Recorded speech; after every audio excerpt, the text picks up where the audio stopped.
Yes. what is like some areas that are gray when it comes to drinking? Like, what are some signs that people need to be looking at?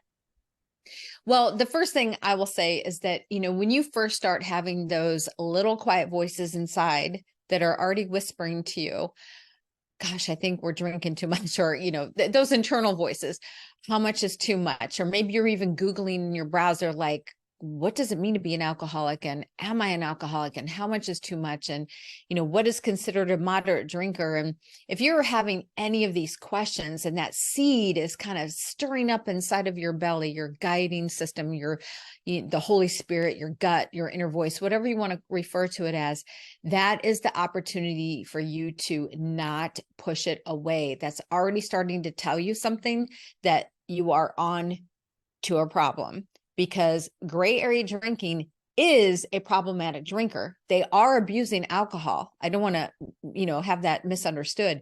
If you're a gray area drinker, you are abusing alcohol. Now, with the alcohol, the National Institute on Alcoholism and Alcohol Abuse Disorder, there are 3 categories of alcohol abuse disorder, and there's mild, medium, and severe. So a gray area drinker is going to be in that mild and medium categories and can start to move over to the severe until they become physically and psychologically dependent, where they need it to survive, or it's a absolute necessity for them to get through the day. And a lot of severe alcoholics, when they get to that place, they don't have a choice anymore.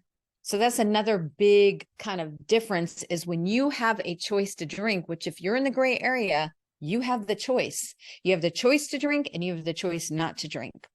And that's a really big indicator. So if you are finding yourself in those spaces, anywhere in between that, also it's, I don't want to say it's about so much how much you drink, but sort of, because if you're that person that like, well, I'm only going to have, 1 or 2 on the weekends, and I'm not going to drink during the week, and you do pretty well with that. And then come the weekend, you're like having 3 to 4 drinks in less than a 2-hour period.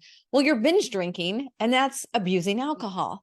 So it doesn't matter, again, it's not so much about how much, although that does play a part. Again, for ladies, for example, if you're drinking more than 1 standard drink a day or in a week's time, then you are, considered under the moderate drinking level. But if you go over that by 1 ounce, then you're abusing. So it's a really fine line. And let's face it, I don't know about you, but when I was drinking wine, and that was my jam. So I liked wine. I wasn't pouring 5 ounces, which is the standard pour size. I was drinking more like 8 to 9 ounces and saying that was 1 glass.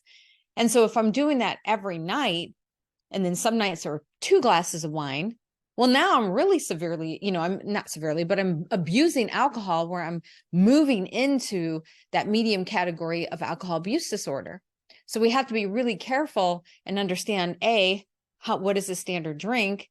And B, are you playing those internal games with yourself? Like, I'm only going to drink this night or that night, or I'm only going to drink on the weekends, which used to be Friday, Saturday. Now it's Friday, Saturday, Sunday. And then you throw in the Thursday, Friday, Saturday, Sunday.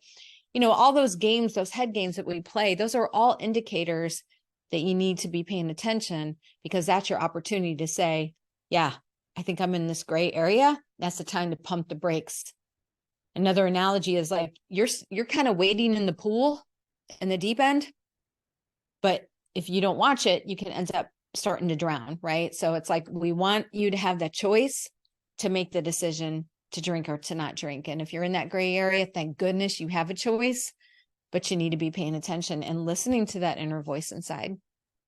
Yes, that's beautifully said. And that inner voice is very important, because if you're thinking about like, oh, am I drinking too much? That means maybe I am drinking a little bit too much. And then you Yeah. maybe need some help. And what other support, how do you support your clients when they come to you?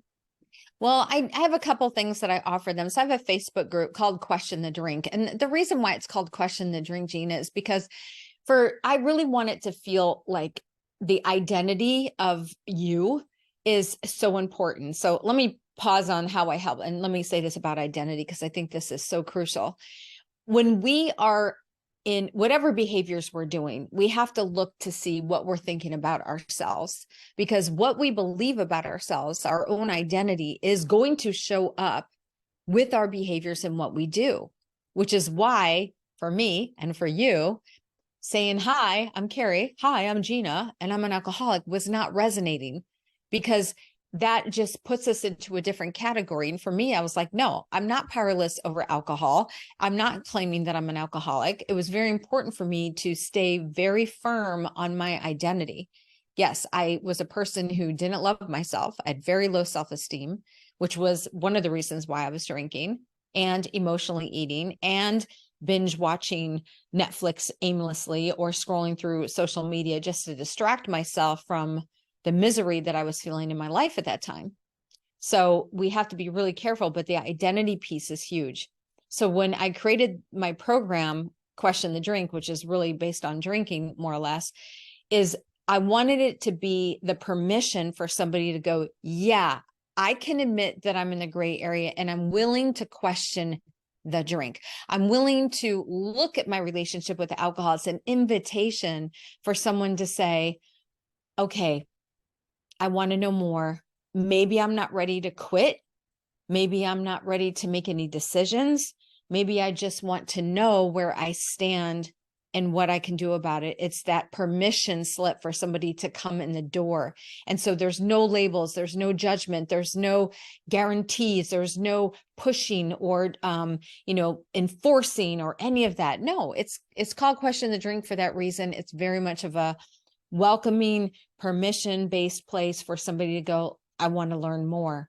So with Question the Drink, I have a couple things that I offer, which is Think Through the Drink, which is a mini course. It's free. And somebody can, if go through the mini course and ask themselves some questions for you to ask yourself, understanding the National Institute on Alcohol Abuse and Alcoholism, understanding what the standard drink size is, knowing how much you're actually drinking. There's so many resources in that free mini course.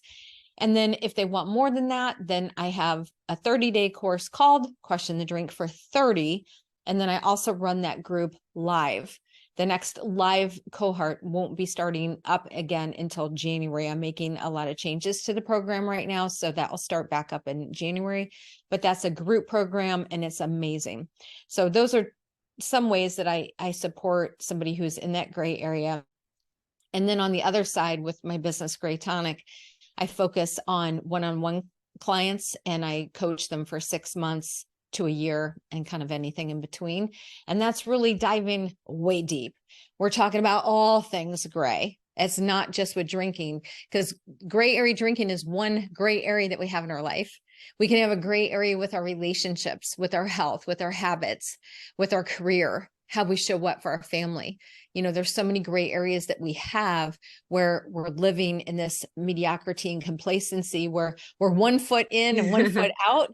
So kind of like with gray area drinking, it's like, I'm over here on the social drinker side. Oh, but maybe I'm abusing it a little bit over here. And you're just bouncing back and forth. And we have many of these areas in our life. And until we start questioning, not just the drink, but questioning everything that we're doing, being more intentional is really my message.